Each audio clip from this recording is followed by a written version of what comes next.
Dans un programme, on peut soit décider de faire exécuter toutes nos instructions les unes après les autres, et dans ce cas on aura un programme qui ne fera que la même chose à chaque fois, par exemple faire un calcul direct, afficher un dessin ou toute série d'actions.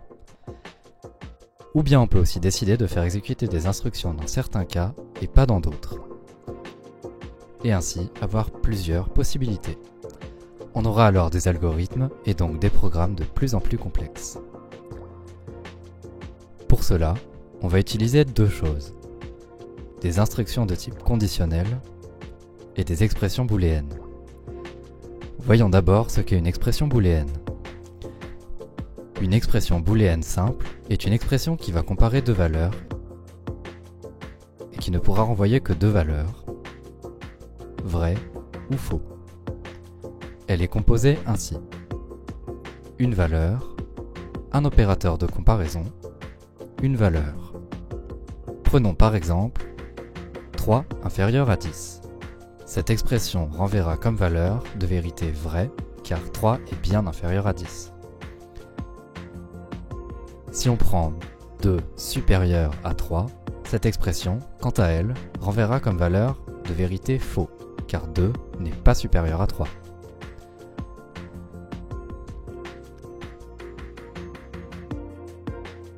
Dans Scratch, nous trouvons les blocs qui nous permettent de faire des expressions booléennes dans les blocs de type opérateur.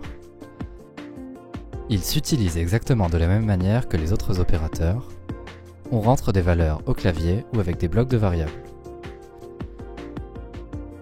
Par exemple, si nous demandons à un lutin de nous dire 2 supérieur à 3,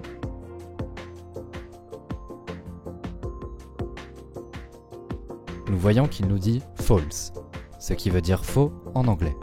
Visiblement, cette partie dans Scratch n'a pas été traduite.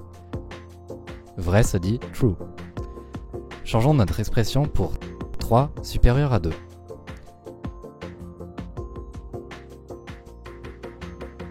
Et le lutin nous dit bien true, vrai, car 3 est bien supérieur à 2. Il n'y a aucun intérêt à comparer 3 et 2, évidemment. Nous savons bien que 3 est supérieur à 2. Mais par contre, comparer une variable avec un nombre ou avec une autre variable, là, ça devient intéressant. Par exemple, prenons le nombre de vies d'un joueur qui sera stocké dans une variable. Il sera amené à changer au cours du programme. Et on pourra le comparer avec le nombre total de vies minimum qui, lui, sera constant.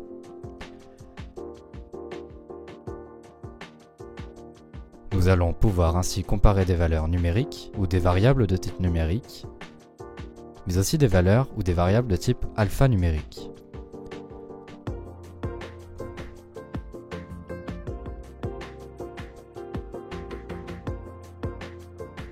Nous voyons que nous disposons aussi des opérateurs logiques suivants et, ou et non.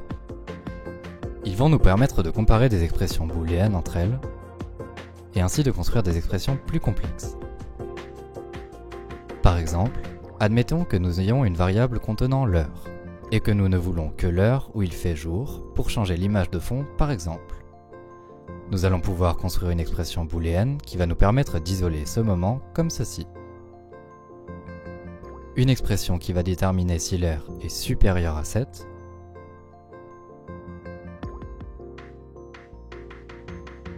une expression qui va déterminer si l'heure est inférieure à 21,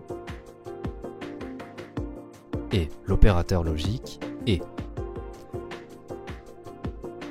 Ainsi, avec cette expression booléenne, nous allons isoler la tranche horaire entre 7 et 21 heures. Ça marche aussi avec les variables contenant des valeurs alphanumériques.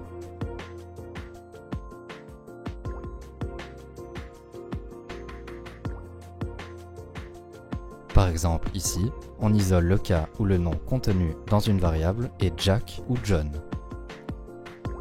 Le bloc nom, quant à lui, va nous permettre de faire des expressions basées sur la négation d'une autre expression booléenne.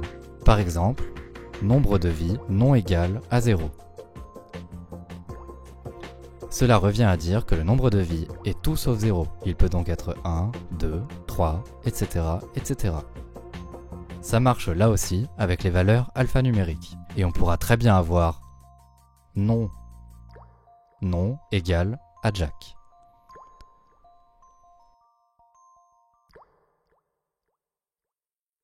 En testant si quelque chose est vrai ou pas, nous allons être capables de faire des programmes qui vont pouvoir réaliser différentes actions, suivant différentes situations. Par exemple, si le nombre de vies d'un joueur est égal à 0, il a fini sa partie. S'il ne l'est pas, il continue. Pour programmer ces tests, nous allons utiliser les blocs de tests conditionnels. On trouve ces blocs dans les blocs de type contrôle. Ils sont au nombre de 2 et sont très simples à manipuler. Le premier bloc va nous permettre de réaliser une ou des instructions si une expression booléenne est vraie. On place l'expression booléenne ici, et là, les instructions ou l'instruction à réaliser si l'expression est vraie. Par exemple, nous allons demander à l'utilisateur son âge.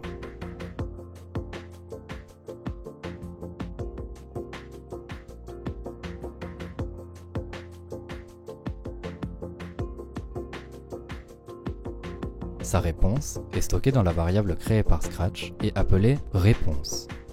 Maintenant, nous allons tester s'il a plus de 18 ans. Pour cela, nous créons une expression booléenne qui va nous renvoyer vrai ou faux pour réponse supérieure à 18. Si la réponse est supérieure à 18, nous allons faire dire au lutin « tu as plus de 18 ans ». Nous mettons donc ce bloc ici. Essayons. Si nous rentrons 19,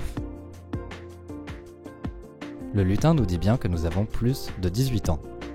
Mais si nous rentrons 17 par exemple, il ne se passe rien. En effet, que se passe-t-il dans le programme? Le programme teste si l'expression booléenne est vraie, elle ne l'est pas, donc il saute les instructions comprises dans la condition et passe à la suite. Or, ici, à la suite, il n'y a rien. Si nous ajoutons une instruction juste après notre test conditionnel, par exemple ici on va faire changer de costume à notre lutin, nous voyons qu'elle est bien exécutée.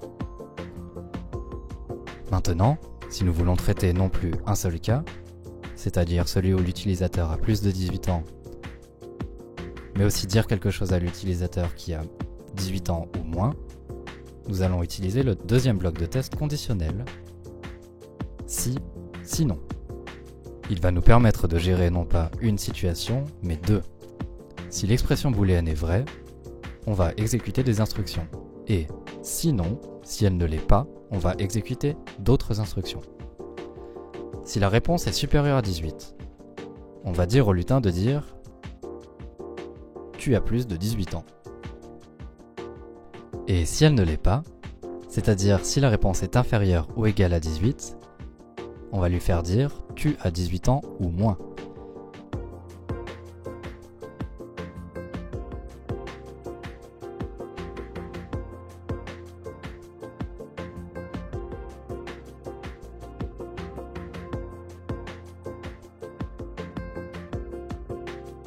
Ici, nous voyons que nous avons fait un programme avec deux routes différentes.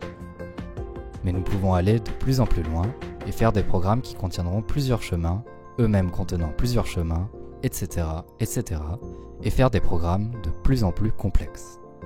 Voilà, cette vidéo est finie. Si tu as aimé cette vidéo, n'hésite pas à t'abonner à notre chaîne pour être informé des nouveautés.